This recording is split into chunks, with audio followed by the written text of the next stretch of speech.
You say a warm welcome to everybody this afternoon, the fourth day of this annual summit, a festival of ideas.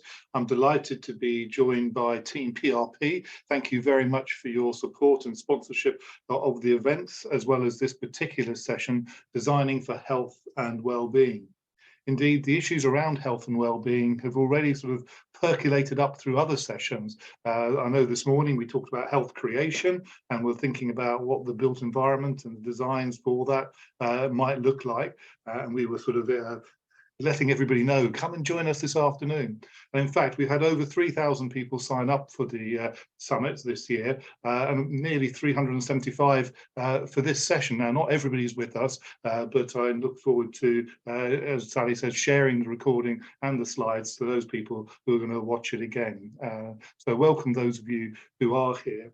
As I said, this session wouldn't be made possible without the support of PRP. They're a leading architects practice, and congratulations to them for two factors. One is it's their 60th year in practice.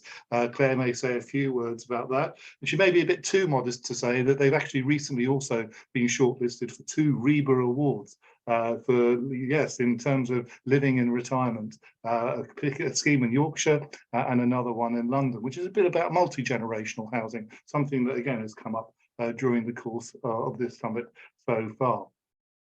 I would like to extend a big thanks to other sponsors as well. Our headline sponsors, Guinness Partnership, Tunstall, UKRI Healthy Aging Challenge and Lovell Later Living, as well as our associate sponsors alongside PRP, and they are Extra Care Charitable Trust, Faithful and Gould, Housing 21, Invisible Creations, Johnny Johnson, ProCare Limited and Shakespeare Martineau. Well, that's enough to me for now. I'm really delighted that we're joined by Claire Cameron, Director at PRP, who's going to chair this session and introduce her colleagues and say a few words too. So Claire, over to you. Thank you very much, Jeremy. Can everybody see my presentation there? Yes, it's up now, Claire. Thank you.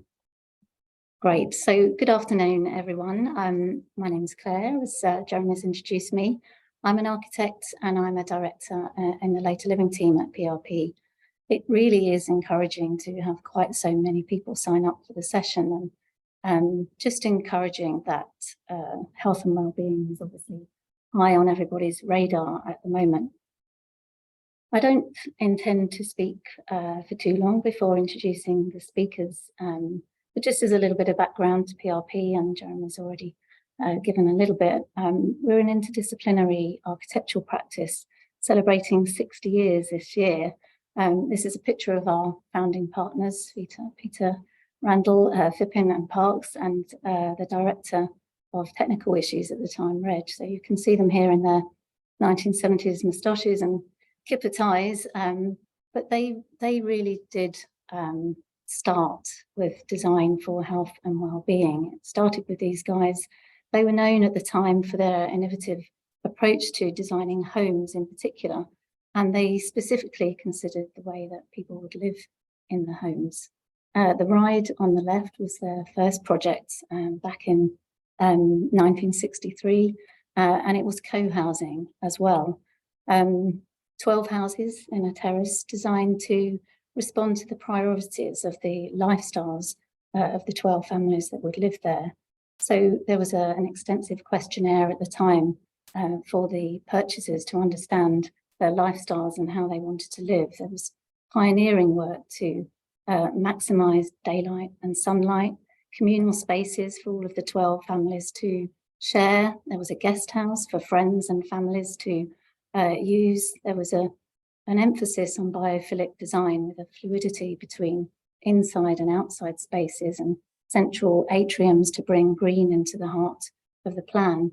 There were shared childcare arrangements, there was generous space standards and a variety of typologies so that there was choice in the type of accommodation that the families would move into. It was quietly radical at the time, but still beautiful and iconic to this day. Described once by Building Design, one of the architectural magazines, as an experiment in caring and sharing. And design for health and well-being is kind of in the PRP DNA now. Since the 60s, we've been designing homes and communities which aim to enrich the lives of the people that will live there. We have a later living team, as Jeremy's explained, a large team of us who are dedicated to designing housing for older people. Living longer and living more healthy is a key objective for all of our projects. This is a project in IVG, for IVG in Auburn, awarded planning permission just this week. It's going to be a really special village, a supportive community with a sense of place and belonging, barrier-free, easy to navigate, with opportunities and activities which foster social connections. And fostering social connections has never been more important than in our post-COVID world. This is a little design guide that we put together to consider how we might continue to nurture social interaction in a safe way in later living developments whilst minimising the spread of infection. So two sort of opposing drivers really there. But I thought I'd just mention this guide as an example of the importance of balancing the social and mental well-being of residents at the same time as health requirements. And so I'm really proud to hand over to representatives from the different departments of PRP. Each will share their expertise and give some suggestions and things to consider when designing, so that we can all better consider the health and well-being of the residents that will live in our housing. Kartik is from our environmental consultancy team. It's really rare to hear anyone in this sector bring hard science and facts behind well-being. His presentation really blew me away when I first heard it. What do we really mean when we talk about health and well-being? Can we actually measure it? Apparently we can. And is it really linked to the environments that we design? And if so, how can we do it better? Mary will then speak. Mary's a very talented architect and associate director in our later living team. She's designed and delivered many beautiful projects whilst she's been with us, but her sensitive approach always brings a holistic consideration to the residents' well-being, and she's going to share some case studies with you. And finally, Anjali is guaranteed to send you away with a warm glow. Anjali's a landscape architect and director of our landscape team. She's going to use the most stimulating images to explain how a well-designed landscape garden in the right place can improve the well-being of older residents. So I'll stop sharing and hand over to you, Kartik. Thank you.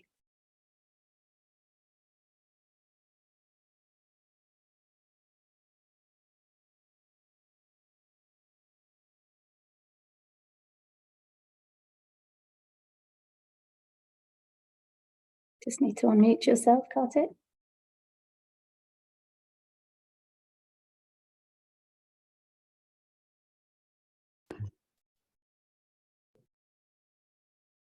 Hi, can you all see my screen? Yes, yeah, that's great. We can hear you now. Good afternoon, everyone, and thank you for joining this session on designing for health and well-being. In the first part of this session, I'll talk about some facts, science, and impacts of health and well-being. And before I go deep, we do a deep dive in these facts, science, and impact. I wanted to start with some questions. And the first question is, what do we mean by health? And it's very rightly been put forward by World Health Organization that health is a complete state of physical, mental, and social well-being, and it's not just merely the absence of a disease.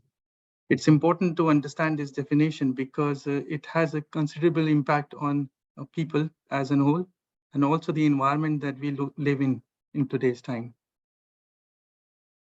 The next point to mention is, are there something called healthy environment?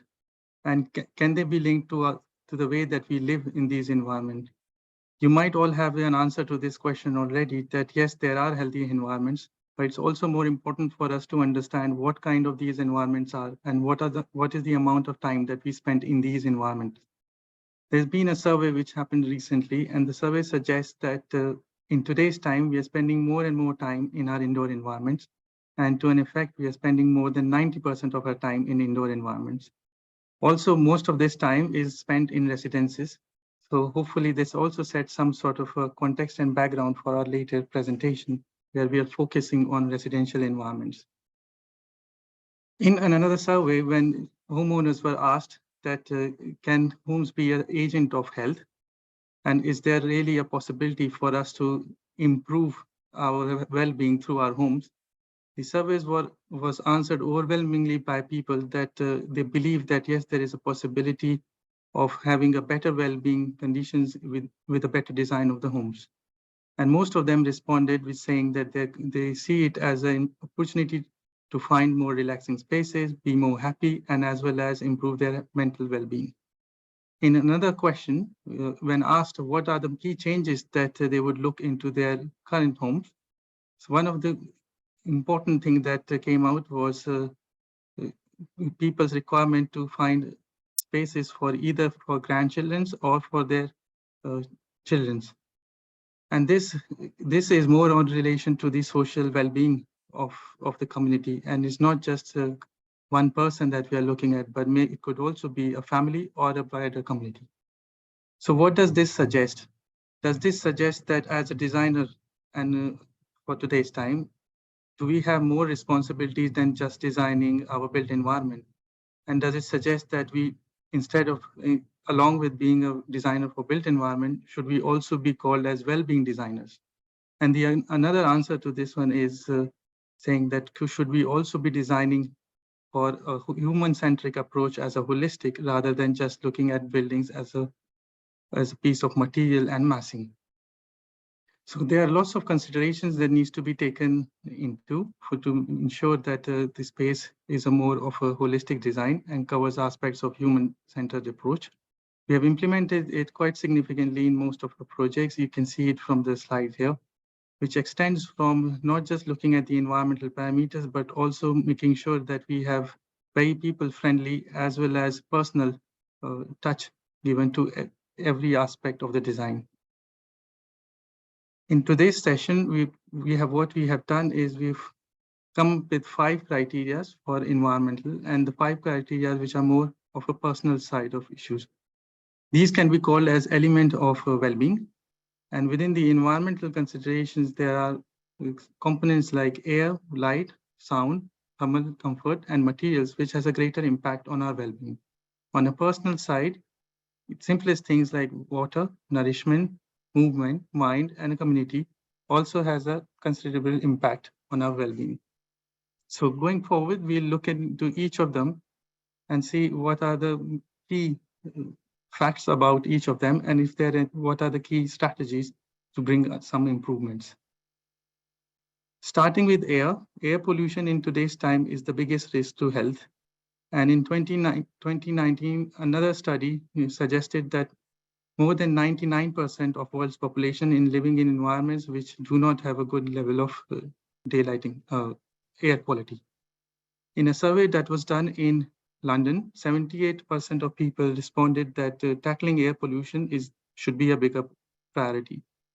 Although we are seeing it in the context of external air quality, there are also some studies done in parallel which suggest that the concentration of pollutant indicators inside the building could be as high as a factor of 2 to 5 times than outdoor conditions.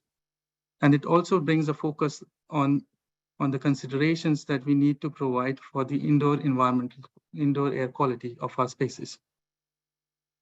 A big myth is when we say air quality, we think of it as a pollutant, but it's not just a pollutant, it's pollutants. And there are a series of pollutants which has a harmful effect on our body.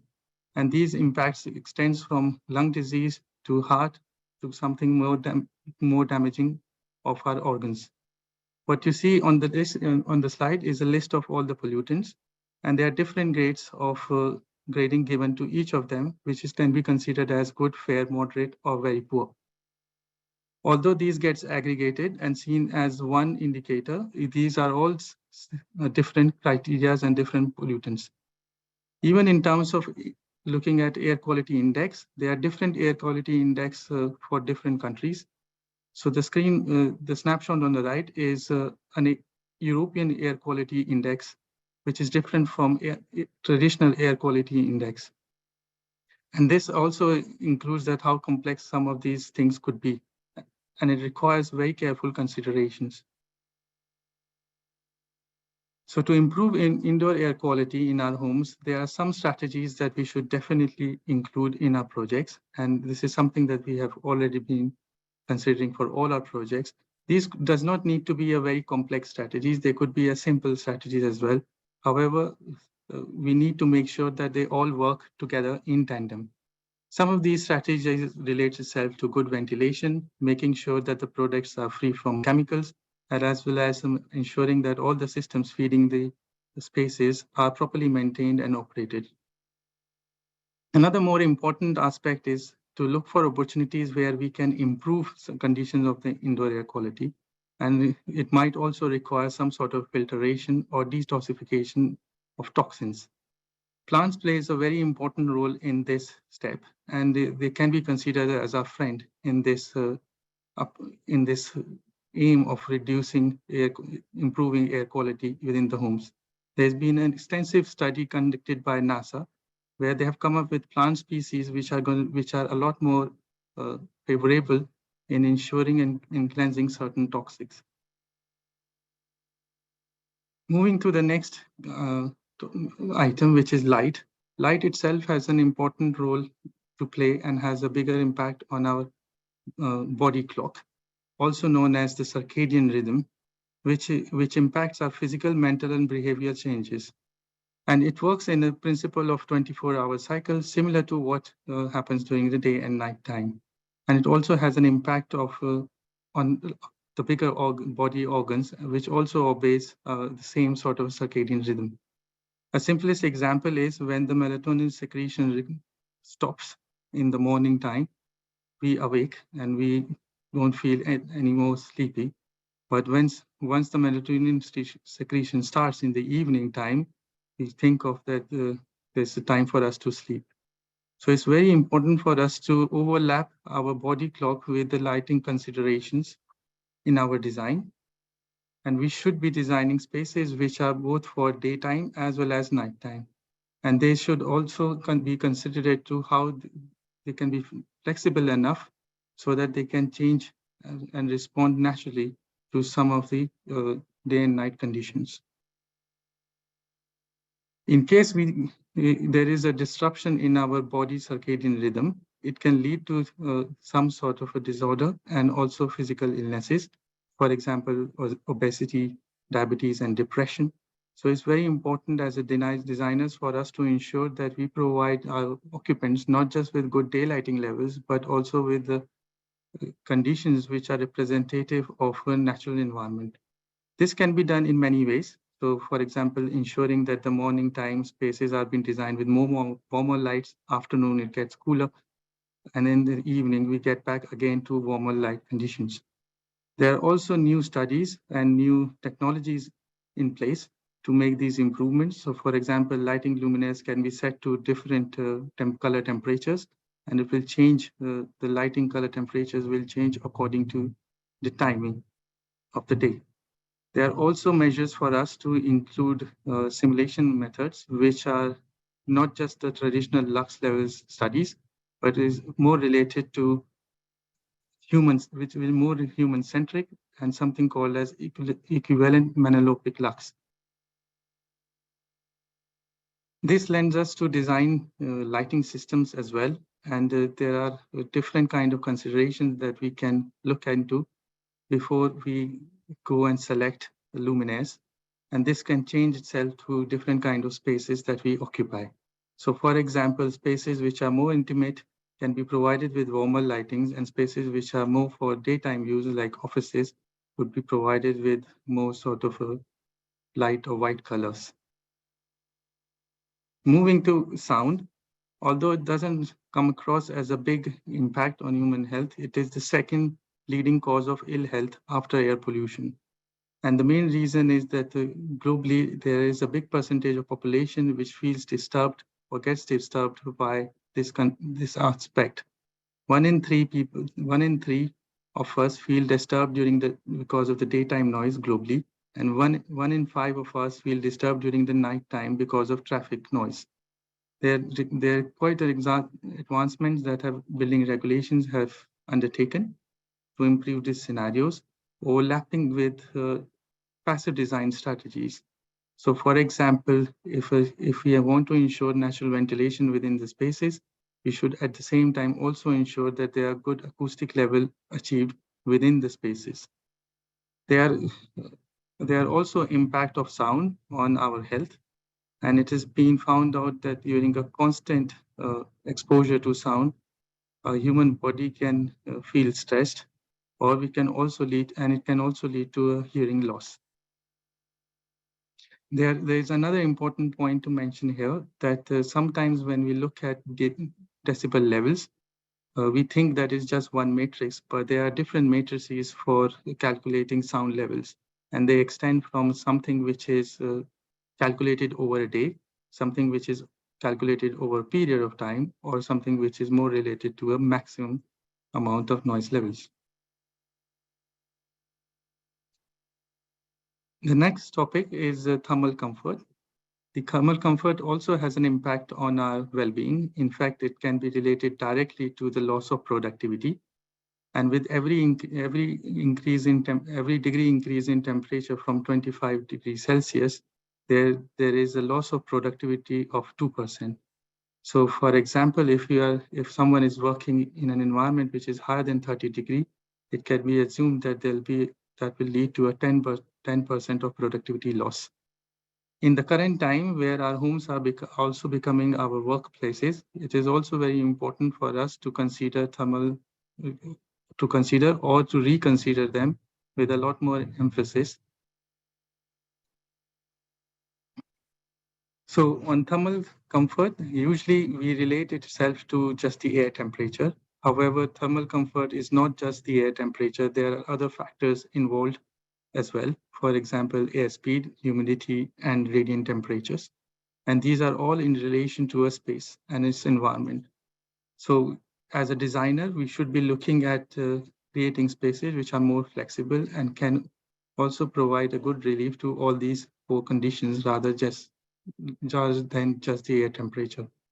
On a personal level, thermal comfort can also be related to the amount of clothing we are wearing, as well as the kind of activity that a person is doing. So the thermal comfort level can be expected to be different for different kind of activities, which also makes us think that we should be designing spaces based on the kind of activities that will be undertaken in these spaces, rather than just considering them a space with similar kind of temperature controls.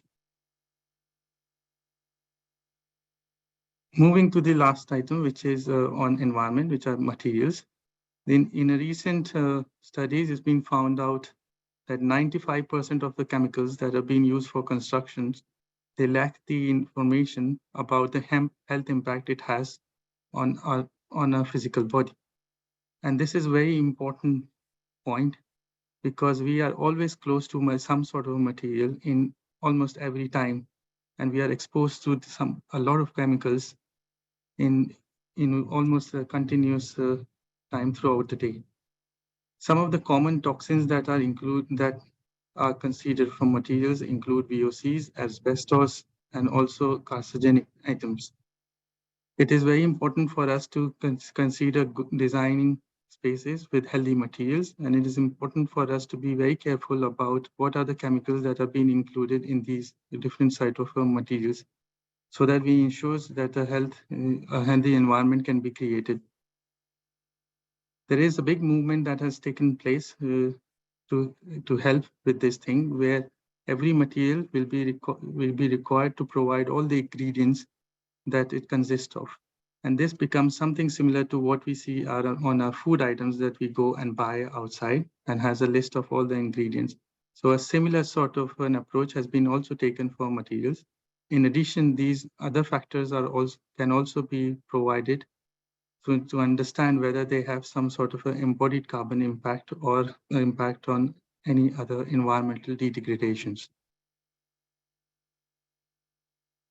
Colors in a scheme of materials, colors plays a very important role, and we have found that the color has an impact on both on our physiological as well as psychological response. And some colors can be related itself to being an uplifting environment and energizing. And some colors could also provide us with a high level of concentration. Therefore, considering colors in our design scheme is not just an aesthetic aspect, but it is very important for our well-being considerations. Moving to the 5 items for personal, which are more sort of a personal and people specific. Hydration, although looks something very simple, however, just by dehydration of a level of 2%, it can impair our performance very significantly. And we can see a loss of our productivity at a range of 10 to 15%. Being dehydrated for more than 3%, it can lead to loss, cardiac loss output, cardiac reduction output by 20%. And in fact, a dehydration of greater than 3% can be considered as a danger zone. So we have to make sure that people are always dehydrated, especially in the context of later living or for designing housings for people who are in care homes. And we should be encouraging opportunities for older people to have to drink water as much as possible, because because elderly people are more subjected to impacts of it. There have also been studies which suggest that 35% of people who have been admitted into care homes are due to problems and issues related to dehydration. In our schemes, we try to integrate this aspect quite efficiently and ensure that there is always an access to water for elderly people.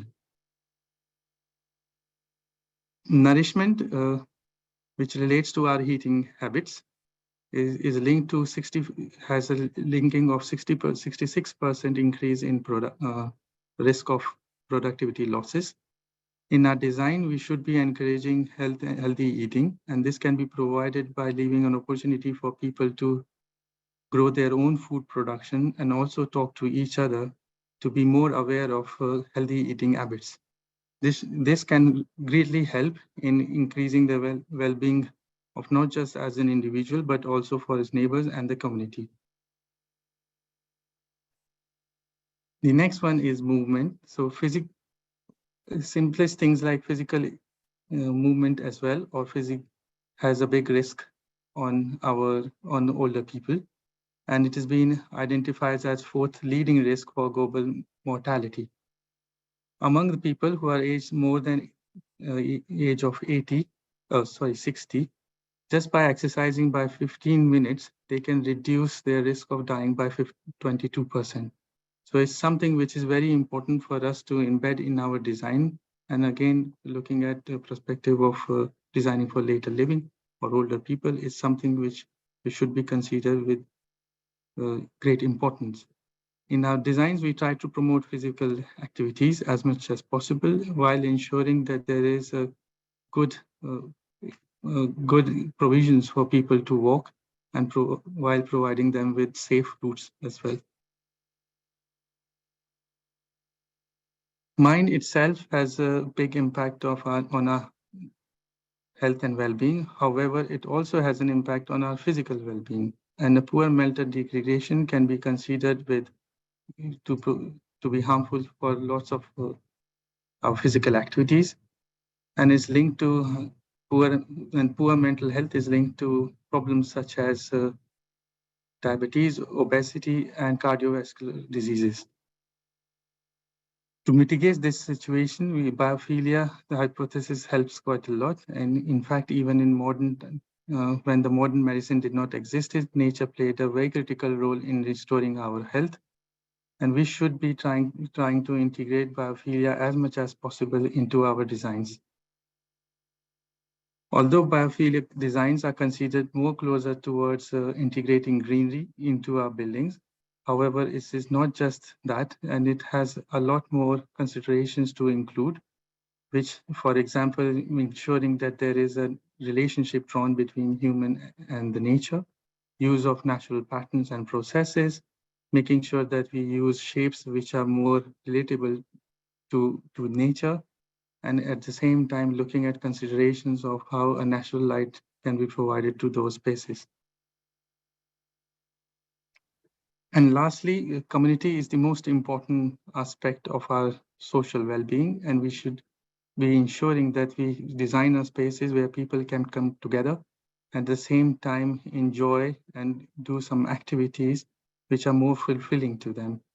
We should also be ensuring that these spaces are not just used for certain seasons, but at the same time should be used for throughout the year and can be more transformative in its nature. I will hand over the slides to Marie now, who will be talking about the architectural implications of all these strategies.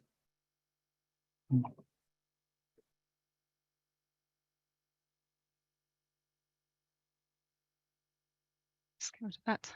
There, can we see that? Yeah, Is it working? that's perfect. Perfect, Lovely, Mary. thank you.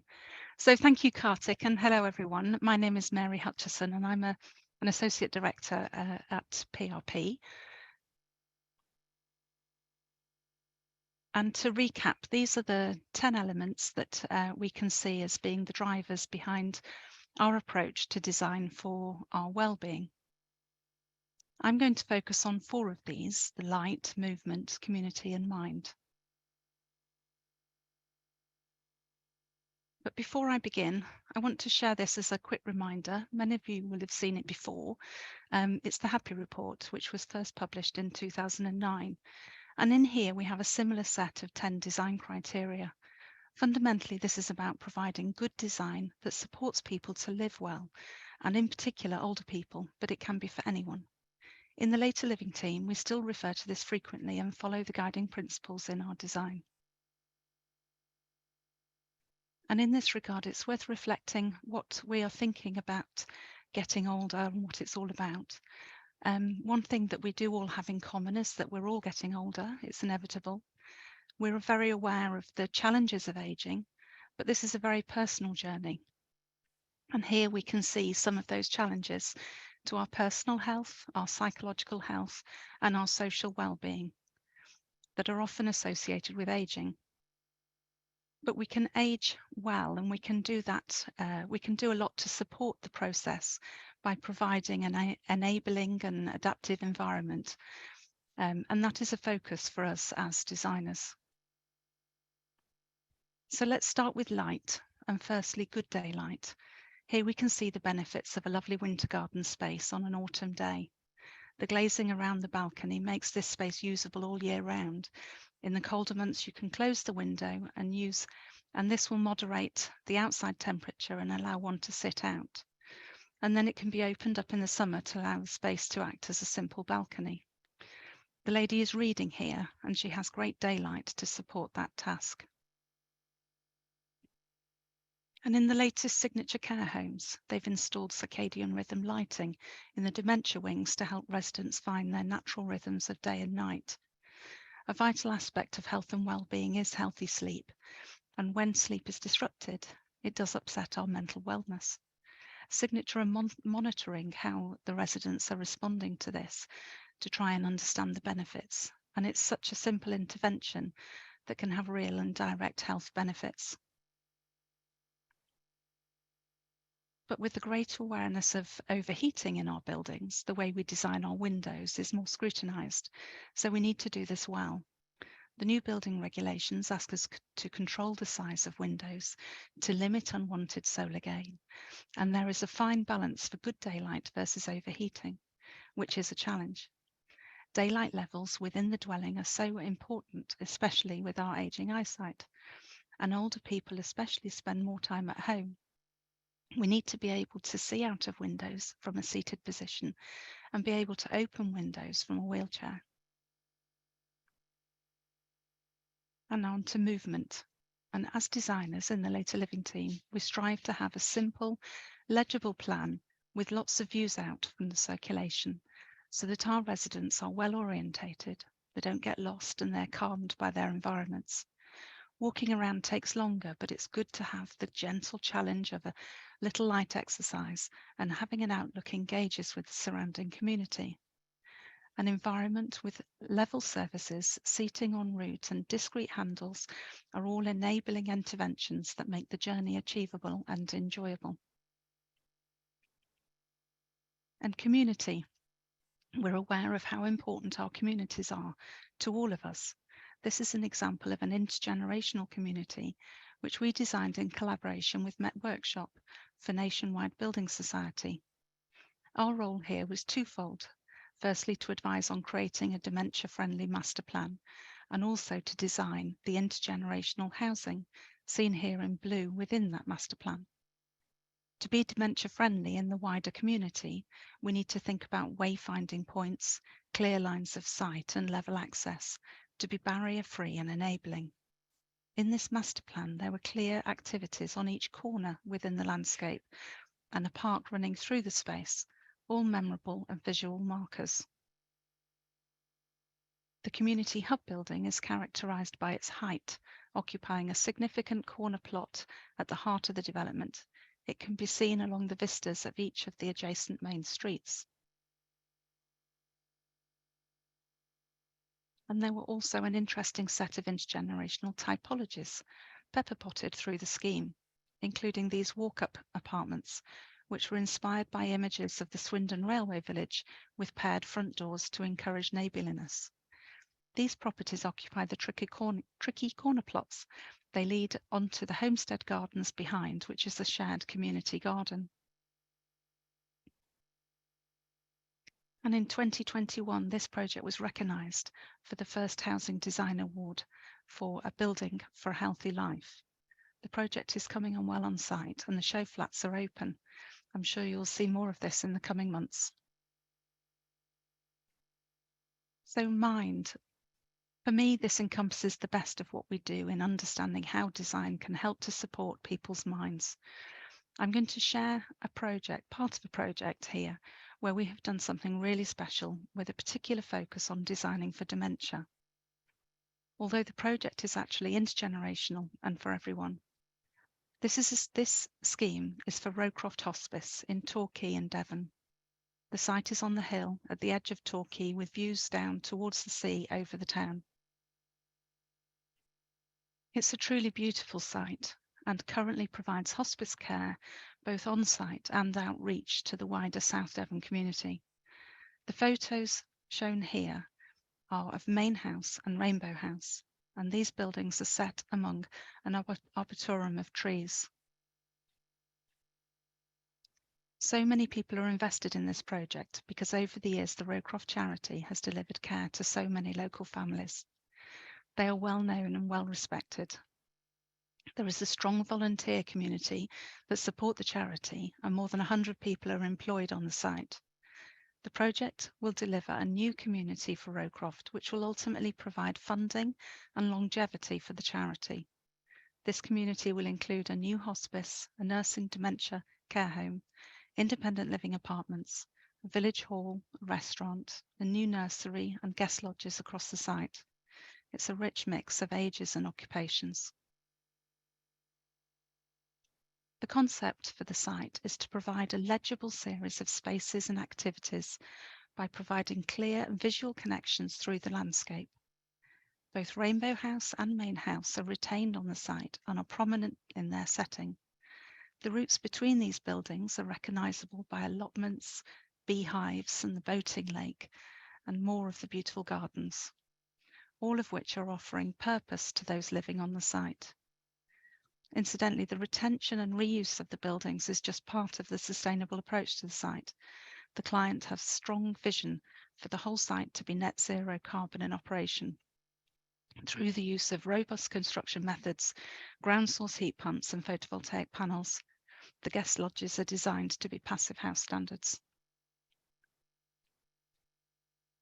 And this is the master plan with the existing buildings, Rainbow House and Main House, retaining their setting, and the new buildings set between them. Today I'm going to focus on the care home in the centre of the master plan.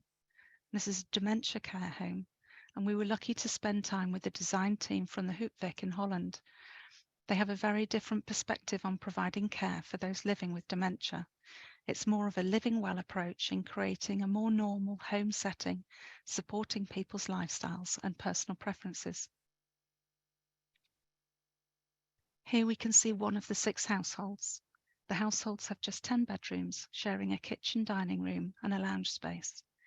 They're designed to feel like home, and the residents are encouraged to live like they are home, sharing the kitchen duties, choosing their meals and having easy and safe access to their front and back gardens. When you arrive at the house, there is a traditional front door leading to the hall.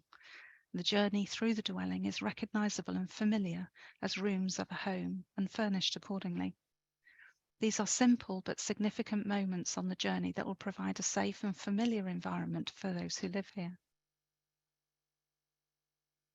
Beyond the household, the residents can choose to step out into the community areas to visit the shop, go to the hairdressers or the art room. And these are all the purposeful activities that we all do every day, but are the things that are often taken away from us we move into a care environment. The residents will be busy here, enjoying their normal ways of life with the care and support that is needed for them. The restaurant and village hall can be seen in the heart of this space, with the children's nursery nearby. Importantly, the nursery offers childcare for the staff on the site, as well as for the wider community, and therefore supports people working on the site, as well as enabling the lovely intergenerational connections that we see between older people and children. And here is the village from a different perspective. This space is at the heart of the whole of the Rowcroft community. Main house and the hospice are just behind this view. This is the heart of the village. It will be a busy centre, which again is designed to be a familiar space with familiar activities. And you've heard a lot here about the very later living and how we support people when they're ageing as a parent. We also need to remember that these design principles support everyone. This is about living well and living a happy and healthy life. And on that note, I'll pass over to Anjali.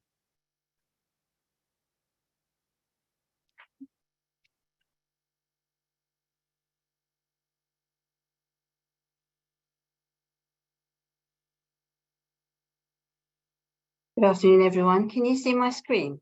Yeah, that's perfect, Anjali. Thank you. Good afternoon, everyone. My name is Anjali Ganu-Fletcher. I'm a landscape architect and I'm a director at PRP, and I lead the landscape team. Today, we are going to concentrate on healthy landscape and healthy mind.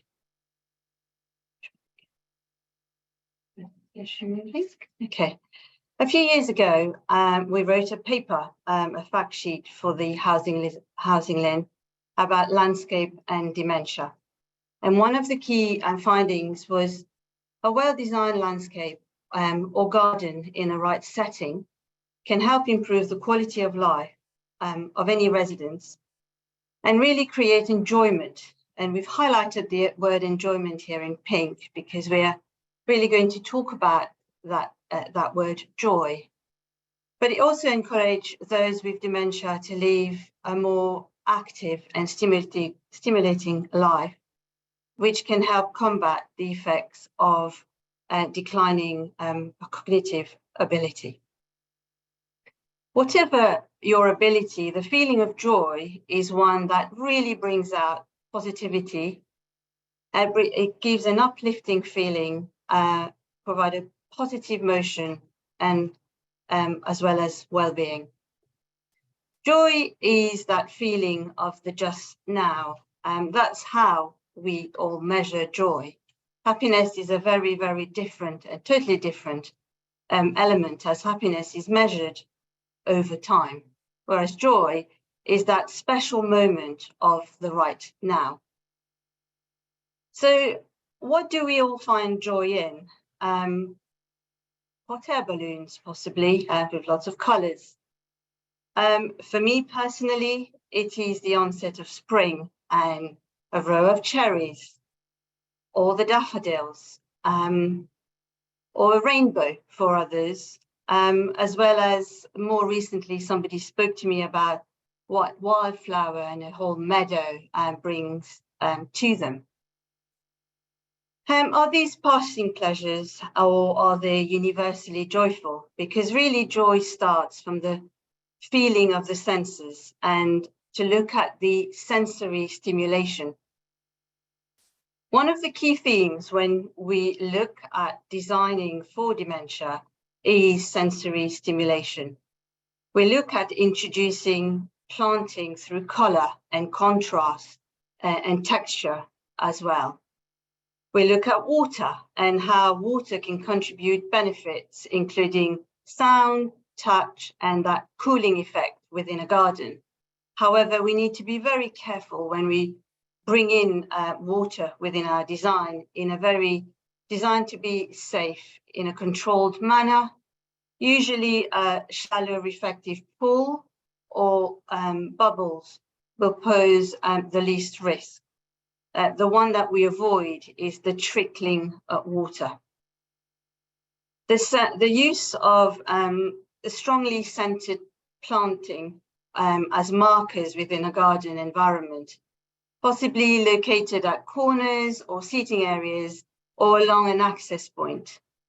We like to encourage people to touch the plants. So whenever we've got the opportunity to actually introduce planting within a raised bed, we do, because they're actually making the plants more accessible to wheelchair users, as well as those with difficulty with bending, possibly. Eliminating pathways, trees or features within a garden to enhance security, but also to enable people to enjoy the garden at night. This is particularly important for residents experiencing acute sensitivity to sunlight. The other theme that we look at is access, movement, and orientation. We provide level access to garden areas from communal rooms or private patios. We provide generous, safe balconies on upper floors that really maximize the availability of external space within a dwelling, as well as enabling residents and people to access fresh air, sunlight, and views of the natural environment. The routes, as we design through into the garden and external areas, should be laid out in a very clear and legible and visible manner, should be level with no barriers, that promotes confidence and independence as we meander through a garden.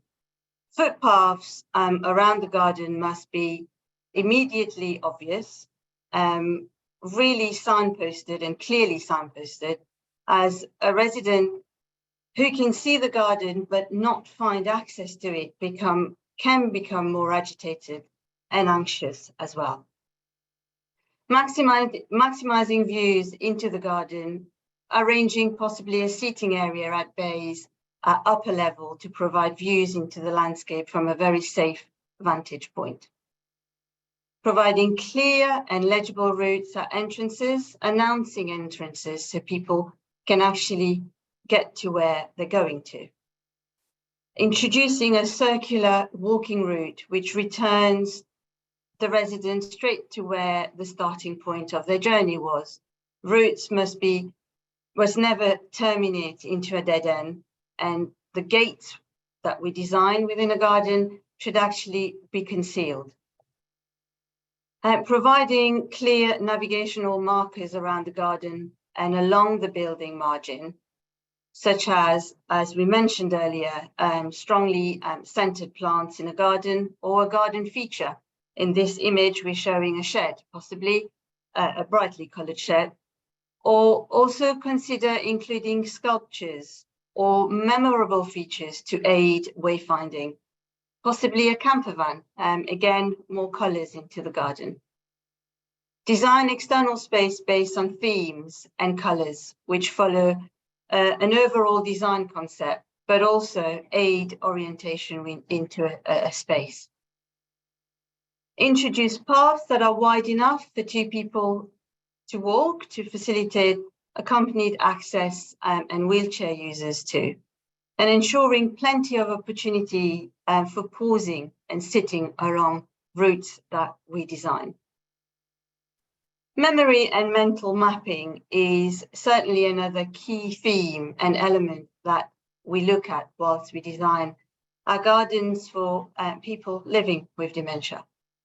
Many people with dementia will have experience of gardens and gardening, and access to an external space really triggers positive memories and a real sense of achievement if you can actually walk into a garden.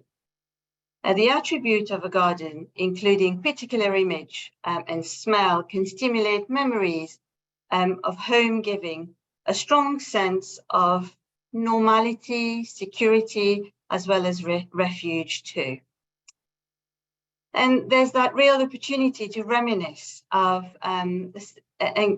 engage in familiar activities that a garden provides us.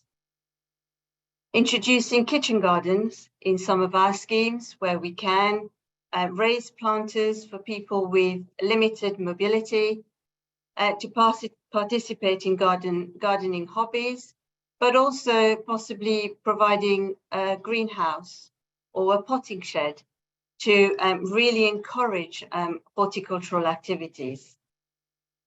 And pets triggers memories or activities such as a washing line possibly evokes a very recognizable activity of a day-to-day activity of our lives. Shelter and shade, looking at avoiding locating seating areas subject to bright light and glare, use pergolas, climbing plants, and trees to create that dampened light shade. And also creating spaces to encourage seating. So on the image on the top right, we actually retained an existing tree that was actually providing shelter. But also, as Mary mentioned, and both Mary and Kartik earlier, about heated summer houses or winter gardens to have that all year round garden environment. And of course, the planting strategy. Really look at how we are looking at the planting design and ensuring that we're thinking about the seasons when we are looking at the planting strategy to have planting through the summer months, winter, autumn, as well as spring too. But not only the planting, we need to look at the benefits of the biodiversity and the nature and nurture too. And one of our schemes that we actually embed all these themes that we've just gone through was our Beechcroft House in Westminster. It is an 84-bed care home with around 30 private sale homes. And these themes and principles were actually woven in when we designed the garden. The garden itself had the principles and themes mentioned, and that's been embedded within the design. Access and orientation, we really look at the circuitous access around the garden and the orientation too. We looked at the memory and mental mapping as we looked at where we would locate the seating areas, the pergolas within the spaces, and also the picnic tables and chairs, as well as we considered where the lawn area for activities would be too within the garden. Shelter and shade, I did mention earlier when we were looking at one of the other gardens. On this scheme, we also retained the existing tree just to provide shelter within the garden, and also looking at where the pergola was located too. Sensory stimulation, we really thought about the planting and the type of planting that would be proposed, and especially within the planters, and also looked at ensuring the planting will be seasonal too. And this is a completed image of the project that was built a few years ago now. So as a team, as a panel, what do we find joy in? Well, going all the way back to where Claire started at the beginning of the presentation, and the realization of the RIDE scheme by our founding partners, to us, joy is really the synergy between the indoor and the outdoor, the design of the inside and the outside. But ultimately, it is in our DNA to create spaces with a sense of belonging and community, and really bring joy to people that we design for. And I think this is the end of the presentation. Thank you very much.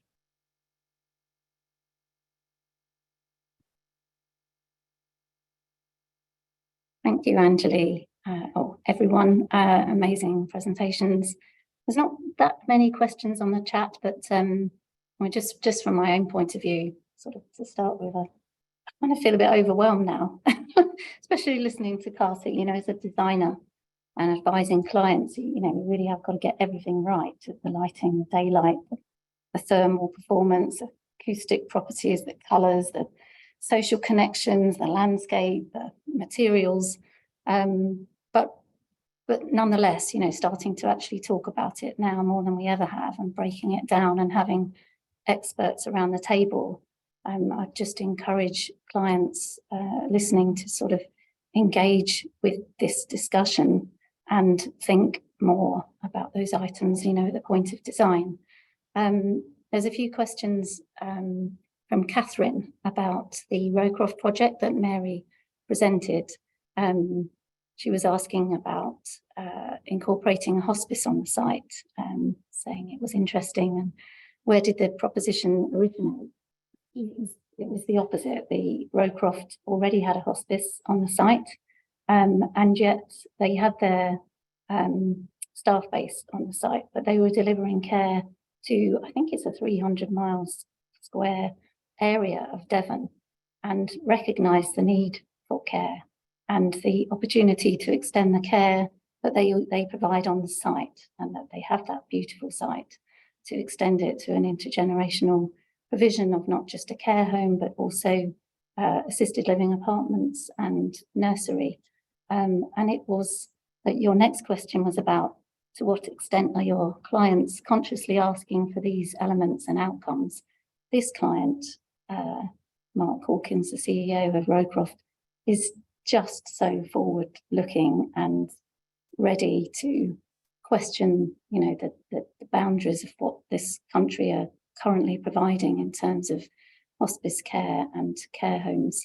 And in doing that, he consulted many different organisations. Somebody else on the chat asked who the Dutch organisation was, and I think Jeremy put on there that it was the actual kind of care home in the Netherlands that we were influenced by was De Hoekvik, but the consultancy that we're advising are called B Advice, and they are made up of 2 or 3 personalities who were involved in De Hoekvik and can now advise on designing, particularly for dementia.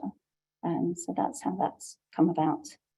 I was going to ask Karthik about air quality. You know, your statistic about air pollution inside being 2 to 5 times as bad as outside, in relation to how much time older people do spend inside their home, I think is quite alarming. And whilst we can kind of work together to improve the air quality going forwards, I was just wondering how easy it is to actually take a measure of existing properties where older people are living to assess how good or bad the air pollution is, and what people listening might be able to do about that. Thank you, Claire. Definitely, there are lots of measures that we can incorporate to include improvements in air quality measures. But I'll just give an example. So when we do a new fresh paint, the chemicals from that paint can stay within the space for up to 5 years. And it can also have an impact but significant impact happens in the first couple of months. But you can resolve all these problems by making sure that the spaces are ventilated continuously, such as this one. So you continuously ventilate for 3 days and make sure that the young people or someone who are more elderly are not exposed to those sort of environments. In fact, the same sort of principle also applies to something like carpets, where that can also have a lot more pollutants and chemicals related to it. And this extends itself for different spaces. So spaces like bedrooms can have an impact on furnishes. So if you are doing new sort of paints to furniture or repolishing your furniture can have an impact as well. To something which is more related to everyday work, for example, using your kitchens and not making sure that they have a good exhaust systems in the kitchen. And there from food, you can also generate a lot of toxins, especially when we are using equipments like something what we call is utensils. Kitchen utensils are not very good, and they are Teflon coated ones. So the ones which are they emit quite harmful chemicals as well in the process. So it requires a lot of holistic understanding of what are these different activities that we are doing and what are the different chemicals there we are continuously emitting throughout the day of using our homes. And is there a little bit of an education piece as well to the residents themselves? Because PRP do a little bit of post-occupation occupation evaluation on our completed schemes, and we did one on a scheme, a sheltered housing scheme by one housing group, and you can use little monitors, can't you, in the apartments over a length of time. And one of the worst performing apartments was simply because the resident was using lots of cleaning products, Yes, of course. Furniture polishes, aerosols, etc. So I don't know how much intelligence is kind of out there for the residents themselves to have a cleaner way to clean their home without adding to problems like that. The answer on this one, Claire, just to add a good point that you mentioned about the cleaning products, there's a lot of information available already that what kind of harmful chemicals they emit and what should be the best way of storing them. So there's a lot of information on each of these items available. It's just that it's not being taken up very appropriately by the users as well as designers in general terms. Yes, I mean, I think that's the point, that the journey doesn't stop at the point we finished our design and hand the building over. It's actually the way that the operators and the residents are choosing to live in the buildings. There's lots of interest in your presentation, Anjali, people commenting on roof terraces and balconies. In London, we're obliged to provide private amenity space for everyone, but the Happy report way back in 2009 advocated private outside space for everybody, and that's very much our starting point. We very much share your view that even if you've got a beautiful shared garden, private amenity space in the form of a little patio or a winter garden or a balcony is critical for older residents who on the whole of live their whole lives with a garden and continue to enjoy those activities. Lots of people asking for you to share your sources, Kartik.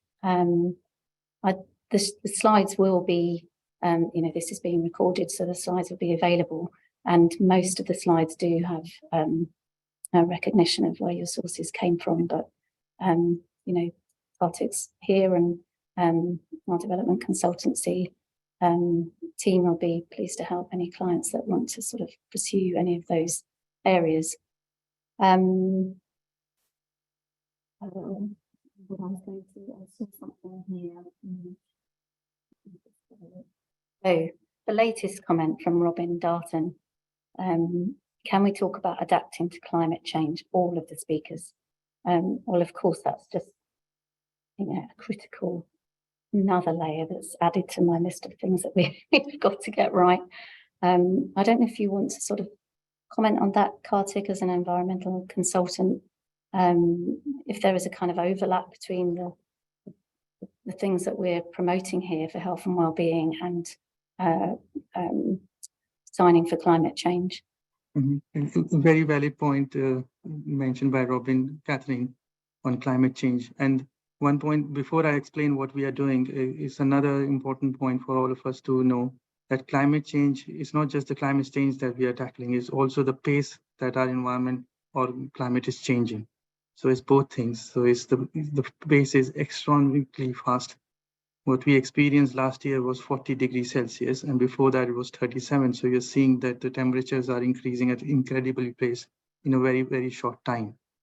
So the climate change aspect, in a few years back when we used to talk about, we used to look at what will happen in the next 10 years. But going forward, we should be saying what will happen next year. And it's so unpredictable at the same time, because temperatures for summers are increasing. At the same time, winters are reducing as well. So it's not just one side of the matrix, it's the both ends of it. From our end, what we have started doing already in our designs is that we are considering future weather files data for our simulations.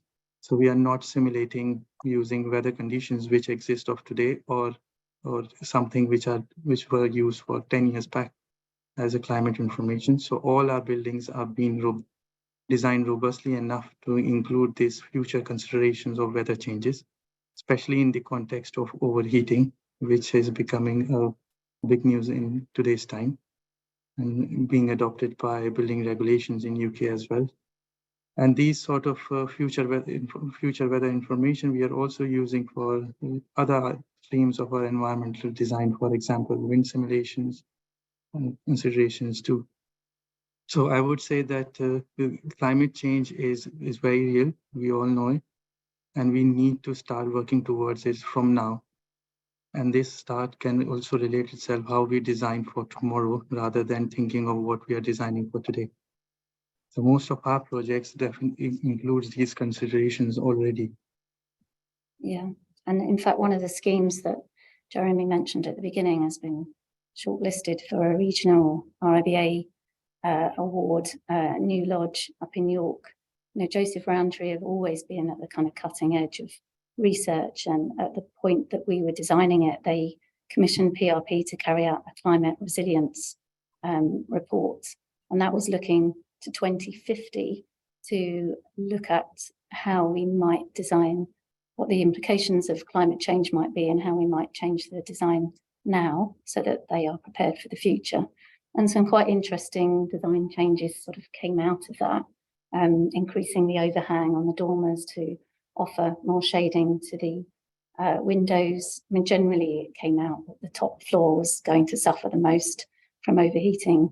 And so we added extra ventilation, we reduced the size of the windows a bit, we beefed up the insulation in the roof. So, you know, even though the building regulations are becoming more and more stringent now, and our buildings will cope with climate change better as a result, there's more that we can do together to kind of be ready.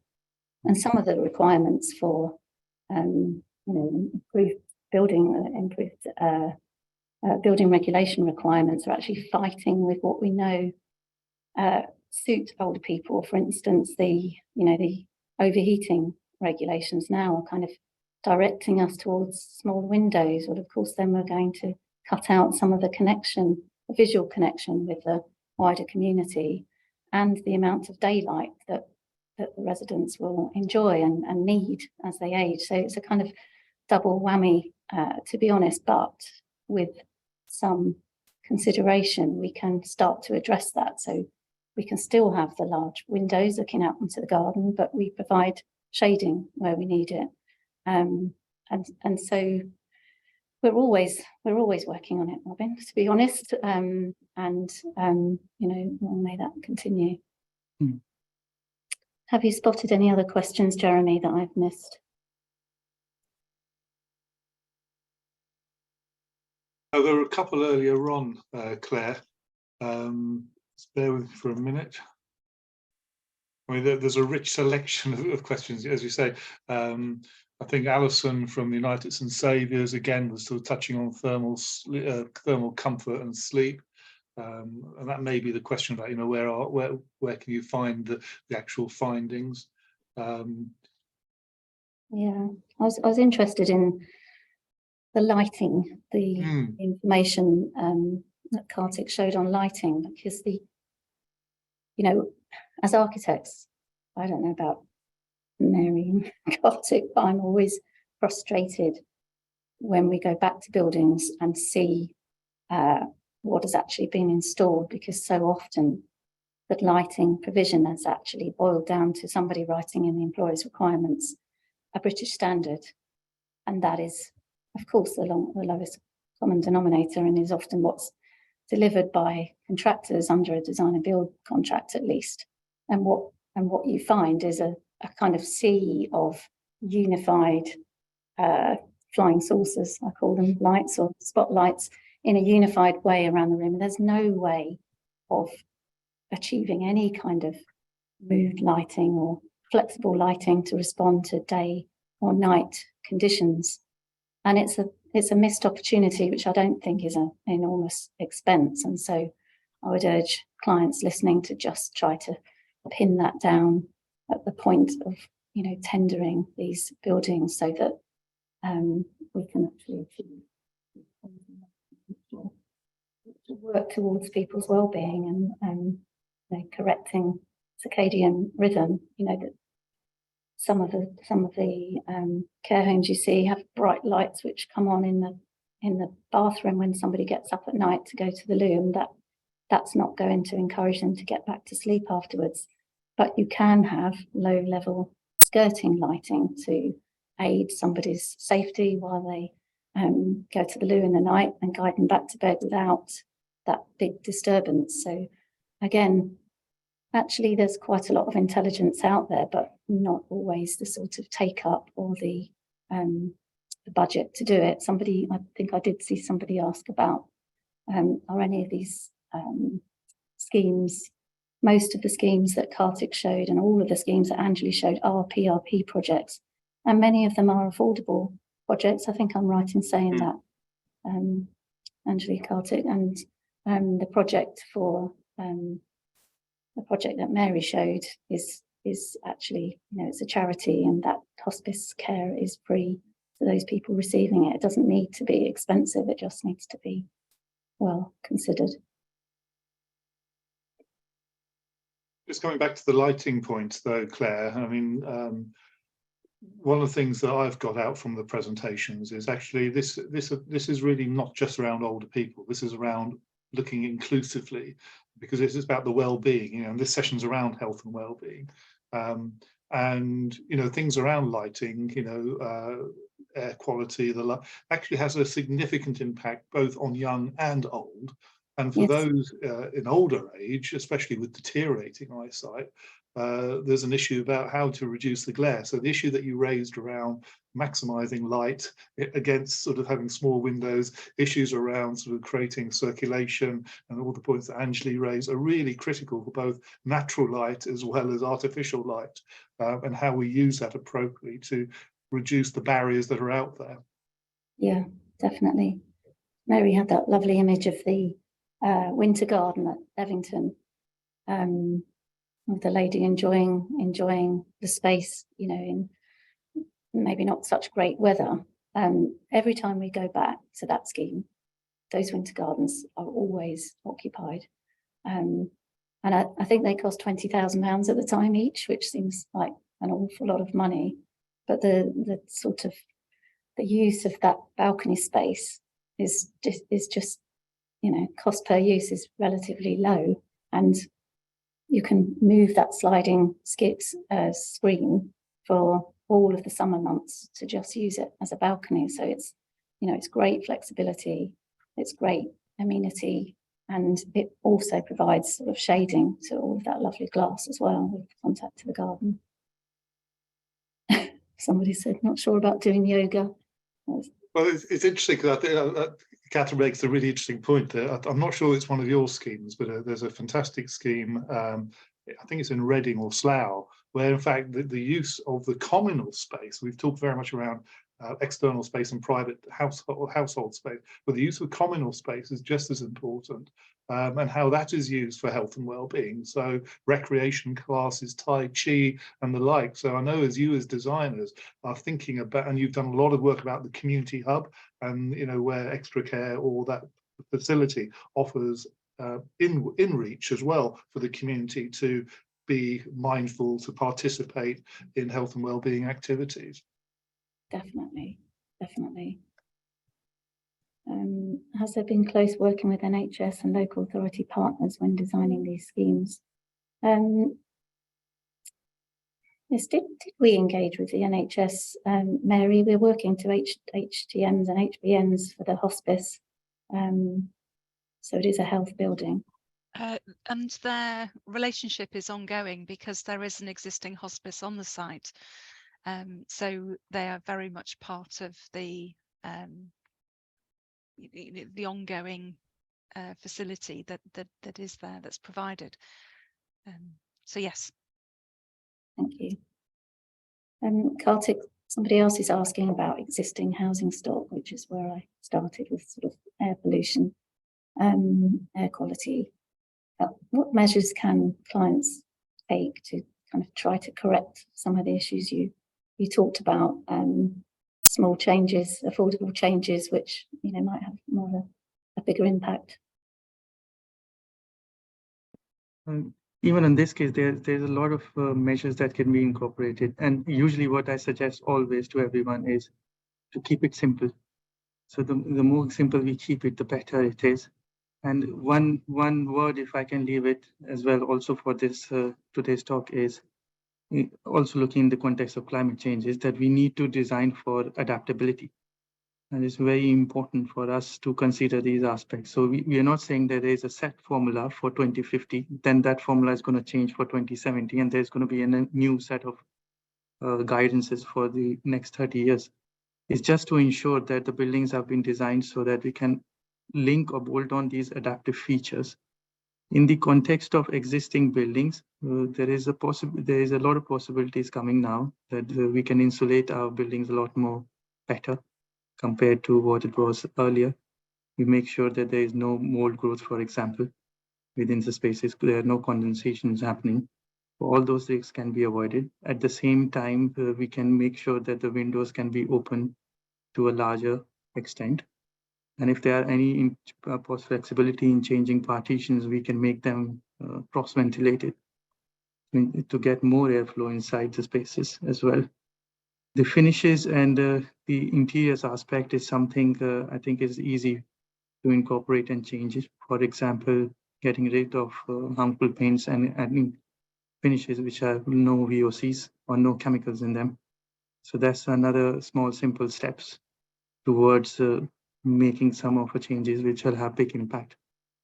I'm always a big proponent of also using all natural features as much as possible. So in case of light, for example, we just need to make sure that our spaces are organized properly. So you have bedrooms in right orientation where we can get right sort of light colors and light amount compared to living spaces and workspaces.